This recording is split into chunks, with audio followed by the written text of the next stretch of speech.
कर्दम ऋषि को याद आया, अरे मेरा तो विवाह हुआ था और विवाह के पश्चात समाधि में चला गया था। देवहूति से कहा कि देवहूति, तुम्हारे इस तप से मैं बहुत प्रसन्न हूँ, बोलो तुम्हें क्या चाहिए। तो देवहूति बड़ी शालीनता से कहने लगी, नाथ आपको जो इच्छा आप दे दीजिए। तभी कर्दम ऋषि ने कहा कि ये बिंदु सरोवर है, जाओ इसमें जाकर स्नान कर लो। मैया देवहूति जैसे ही बिंदु सरोवर में स्नान करके आई, वो षोडशी कन्या हो गई और कन्या वहां से कन्या बनकर निकली 16 वर्ष की। और उसी समय जो कर्दम ऋषि है उन्होंने कामक विमान उत्पन्न किया और उस कामक विमान पे देवहूति को लेकर 1000 वर्ष तक विहार किया उन्होंने। इस प्रकार देवहूति और कर्दम ऋषि की 9 कन्याएं हुई। कला, ख्याति, अनसुईया ये सारे कर्दम ऋषि की ही कन्याएं हैं।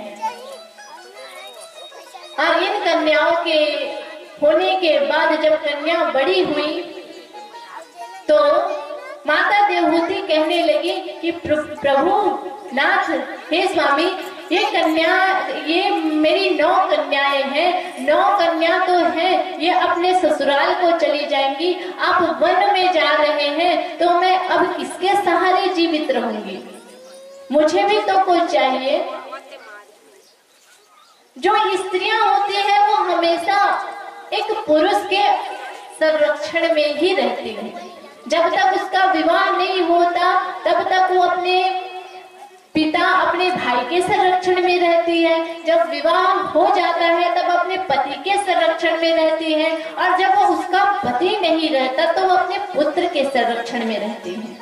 लेकिन स्त्री किसी न किसी पुरुष वर्ग के संरक्षण में रहती ही है।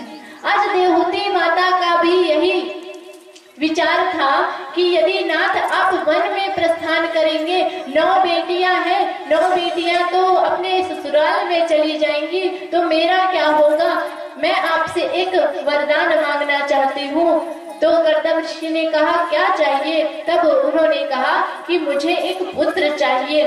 तब कर्दम ऋषि को याद आया, अरे हाँ, जब मैंने तपस्या किया था तो भगवान मेरी भक्ति से बड़े ही प्रसन्न थे और भक्ति से प्रसन्न होकर कहने लगे थे कि जब तुम विवाह करोगे तो मैं स्वयं तुम्हारे घर पुत्र रूप में आऊंगा। ऐसा वचन भगवान ने दिया था। तब कर्दम ऋषि और देवहूति मैया का एक पुत्र हुआ और पुत्र का नाम था कपिल देव जी। बोलिए कपिल देव महाराज की। साक्षात भगवान नारायण ही कपिल देव के रूप में देवहूति और कर्दम मुनि के घर आए। और जैसे ही श्री कपिल देव जी का जन्म हुआ, उनके बचपन के बारे में तो ज्यादा विस्तार से भागवत जी में नहीं कहा गया है।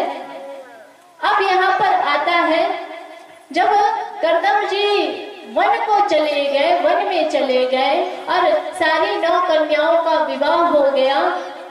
देवहूति के 9 कन्याओं का विवाह ब्रह्मा जी के 9 पुत्रों के साथ कर दिया गया।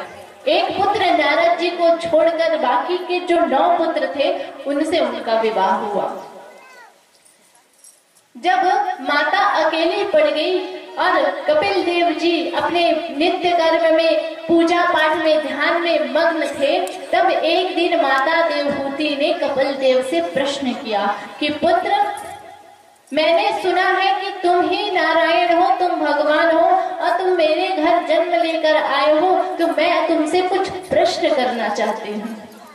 कुछ प्रश्न मैं तुमसे पूछना चाहती हूँ, क्या आज्ञा है? कपिल देव जी कहने लगे कि अवश्य माँ, तुम क्या पूछना चाहती हो तुम पूछ सकती हो, बताओ, मैं तुम्हें क्या बताऊं। तब श्री देवहूति जी कहने लगी कि मुझे ये बताइए कि इस मन को अपने वश में कैसे करें। मन को वश में करने का क्या उपाय है? क्योंकि मैं बार बार अपने मन को समझाती हूँ, बार बार ये मन भटक जाता है, मेरी इंद्रियां मेरे वश में नहीं। इनको वश में करने के लिए क्या साधन है वो मुझे बताइए। तब श्री कपिल जी महाराज बोलने लगे कि माँ तुमने बहुत अच्छा प्रश्न किया है। मन को वश में करने का बहुत ही अच्छा साधन है और अनेक साधन शास्त्रों में बताया गया है, लेकिन ये जो मन है वो हमें इतना भटका देता है, इतना भटका देता है। निश्चित रूप से मन हमारा है, लेकिन चलाता वो हमें है। जीवन में जो भी कार्य होता है वो केवल हम मन के अनुसरण में रहकर करते हैं। केवल मन ही है जो हमें चलाता है। किसी को आप कहो कि चलो हम घूमने चलते हैं, वो क्या कहेगा? मन नहीं है, मन कहाँ है? किसी को कहो कि चलो रसगुल्ला खाते हैं, नहीं मन नहीं है, तो मन कहाँ है? अभी यहाँ पंडाल में आप सभी लोग बैठे हैं, लेकिन जरूरी तो नहीं कि आपका शरीर यहाँ बैठा है तो मन भी यहाँ बैठा होगा। मन तो ना जाने कहाँ कहाँ घूम कर आ गया होगा। किसी को याद आई होगी, अरे हाँ आज मैं कथा पंडाल में तो आ गई हूँ, लेकिन दूध को उतारना भूल गई हूँ। उसका मन दूध में अटका है। हाँ? कोई बहू सोच रही होगी, अच्छा मैं तो कथा पंडाल में आ गई हूँ, सासू माँ तो मैंने खाना नहीं दिया है, वो आज बड़बड़ा के खा रही होगी निकाल के। हाँ?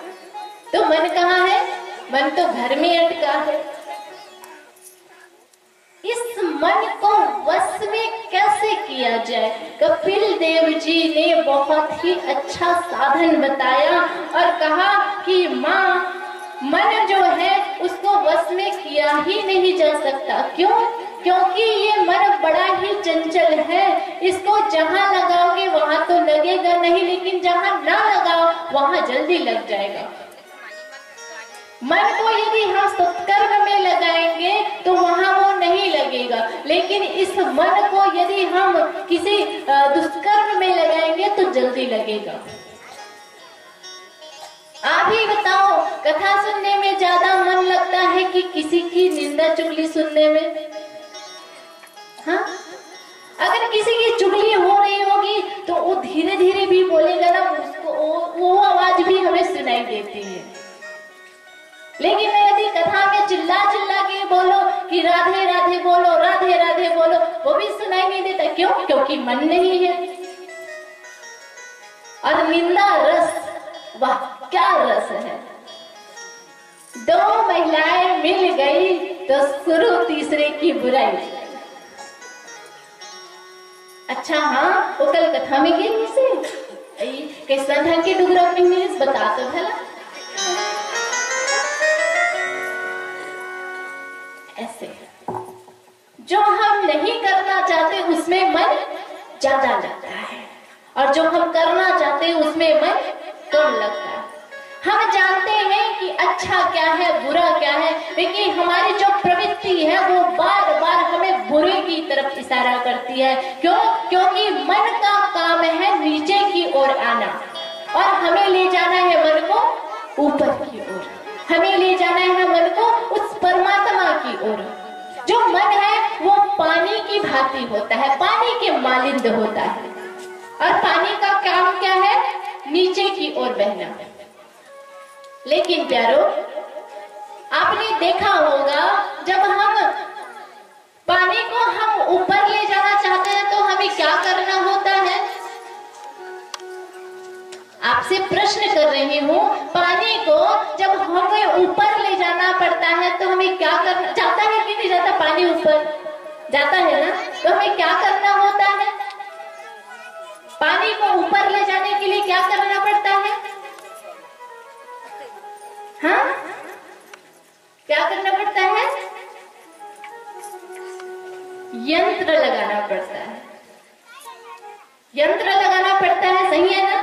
मोटर फिट करनी पड़ती है ना, मोटर को बोलते हैं यंत्र। यदि हमें पानी को ऊपर ले जाना होता है तो हम यंत्र लगाना पड़ता है, हमें यंत्र की आवश्यकता होती है। उसी प्रकार जब हमें मन को ऊपर ले जाना होता है तो हमें मंत्र की आवश्यकता होती है, हमें मंत्र चाहिए होता है। यदि हमें भगवान में अपना ध्यान लगाना है, अपना मन लगाना है, तो एक मंत्र होनी चाहिए। मंत्र कौन सी? गुरु दीक्षा से युक्त मंत्र, तब हमारा मन ऊपर की ओर जाएगा। नहीं तो मन का स्वभाव है पानी जैसा होना, वो नीचे ही जाएगा, वो गर्त में ही जाएगा।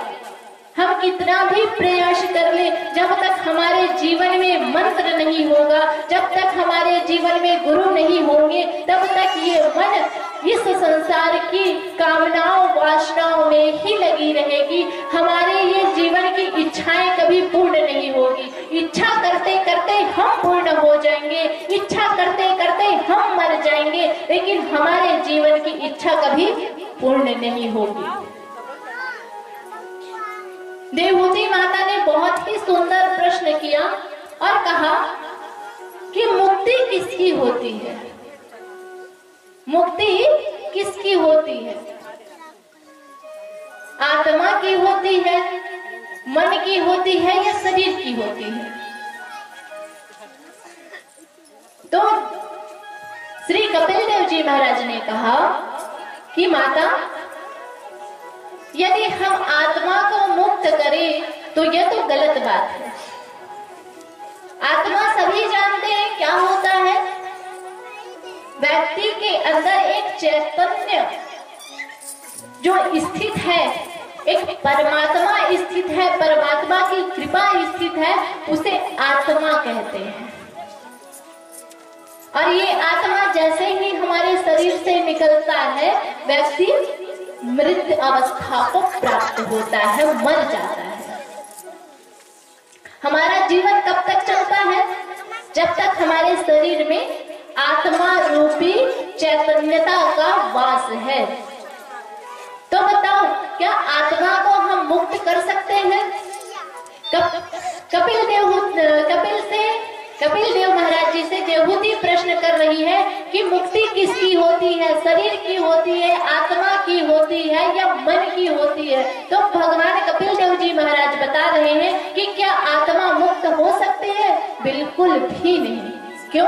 क्योंकि भगवान ने गीता में कहा है, न